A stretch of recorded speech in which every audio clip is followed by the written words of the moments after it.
आज हम बात करेंगे speed of light in medium. अब स्पीड को जनरली जब इसकी नेचर की बात की जाती है, यानी इसकी फितरत की बात की जाती है, तो हम बात करते हैं जी कि स्पीड ऑफ लाइट की ड्यूअल नेचर है। ठीक है, अब इस पे हम ज्यादा जो है वो एक्सप्लेन नहीं करेंगे। ड्यूअल से मुराद कि सम टाइम ये एक वेव की तरह एक्ट करती है, ठीक है, और सम टाइम जो है ये एक पार्टिकल की तरह बिहेव करती है। ठीक है, अब हम देखेंगे कि इसकी जो स्पीड के ऊपर क्या इफेक्ट पड़ता है। अब फर्ज करें अगर हम इसकी पार्टिकल नेचर को स्टडी करते हैं, पार्टिकल नेचर के तहत इसको देखते हैं, क्योंकि हमारे पास जो एक्चुअल टाइम में स्पीड ऑफ लाइट आती है, ठीक है, वो पार्टिकल नेचर से हम उसको बेहतर तरीके से अंडरस्टैंड कर सकते हैं। क्योंकि जब हम बात करते हैं जी speed of light in vacuum, यानी स्पीड ऑफ लाइट, मैं यहाँ पे मेंशन कर देता हूँ, speed of light in in vacuum, ठीक है, यहाँ पे कितनी है, हम जस्ट यहाँ पे वैल्यूज लिख लेते हैं। Speed of light in vacuum कितनी है, 3 इंटू, बल्कि इज इक्वल टू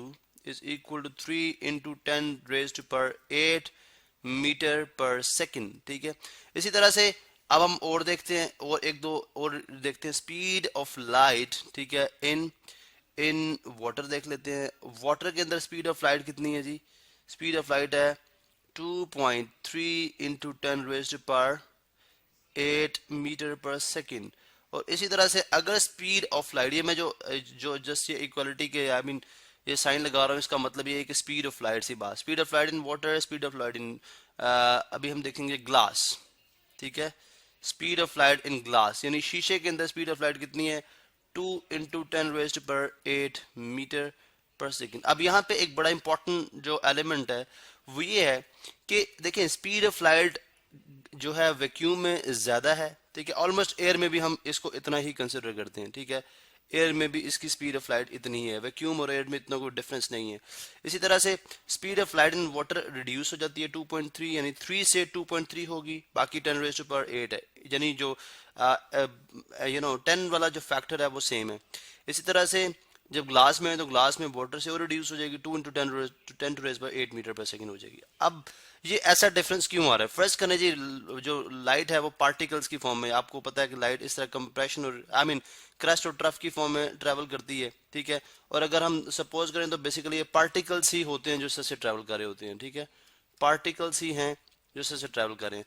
अब आपको पता है कि सॉलिड के अंदर अगर मैं डिफरेंट कलर के अंदर यहाँ पे सेलेक्ट कर लूँ, चलें हम ऐसा कर लेते हैं, रेड कलर, येलो कलर ले लेते हैं। ठीक है, अब फर्ज करें ये है हमारे पास वैक्यूम और एयर। ठीक है, एयर और वैक्यूम। अब पहली बात है, अगर वैक्यूम होगी, ठीक है, तो फिर तो बिल्कुल खला है, स्पेस है, कोई पार्टिकल नहीं है, तो इन पार्टिकल को ट्रैवल करने में कोई प्रॉब्लम नहीं है, इसलिए 3 इंटू 10 पर 8 मीटर पर सेकंड से ट्रैवल करेंगे। या अगर एयर मॉलिक्यूल्स होंगे भी, तो एयर मॉलिक्यूल्स इतने डिस्टेंस पे जो है वो खड़े होते हैं कि वो यानी इसके जो लाइट के पार्टिकल्स हैं उसके साथ इतना टकराएंगे नहीं, जिसकी वजह से इसकी जो स्पीड है उसमें कोई इतना फर्क नहीं पड़ेगा। इसलिए इसकी स्पीड ऑफ लाइट जो वैक्यूम में है या एयर में है वो बहुत ज्यादा है। इसी तरह से फिर वाटर में आ जाए, वाटर में आपको पता है comparative to solid, comparative to gas, liquid में जब आप आते हैं तो comparative to gas, water basically liquid है, इसके अंदर जो मॉलिक्यूल्स होते हैं वो थोड़े ज्यादा क्लोज होते हैं। ठीक है, कंपैरेटिव टू गैस। तो इसलिए जब लाइट के पार्टिकल्स इसमें से ट्रैवल करेंगे, ठीक है, लाइक दिस तरह से, ठीक है, इस तरह से जब उसमें ट्रैवल करेंगे तो उनको ज्यादा टकराव का सामना करना पड़ेगा, ज्यादा उनको जो है वो रेजिस्टेंस मिलेगा, ठीक है, रुकावट मिलेगी, जिसकी वजह से स्पीड ऑफ लाइट थोड़ी सी वाटर में क्या हो जाती है कंपैरेटिव टू वैक्यूम और एयर कम हो जाती है। इसी तरह फिर आप जब सॉलिड में आ जाएं तो सॉलिड में तो आपको पता है मॉलिक्यूल्स बहुत ही डिफरेंट कलर ले लेते हैं, वही कलर सेलेक्ट करते हैं सॉलिड के लिए। अभी हम बात करेंगे जी सॉलिड के लिए। ठीक है, तो सॉलिड के लिए अगर आप देखते हैं तो मॉलिक्यूल्स बहुत एक दूसरे के क्लोज हैं, ठीक है, अपनी ही पोजीशन पे वाइब्रेट करते हैं। ये जो है वो एक सॉलिड की शेप दिखाई जा रही है आपको, जैसे अगर आप ग्लास को देखें, शीशा को देखें तो वो एक सॉलिड है। ठीक है, अब इस सॉलिड के अंदर जब यानी लाइट के जो पार्टिकल्स ट्रेवल करेंगे तो डेफिनेटली उनको बहुत ही ज्यादा रेजिस्टेंस मिलेगी, बहुत ही ज्यादा रेजिस्टेंस मिलेगी।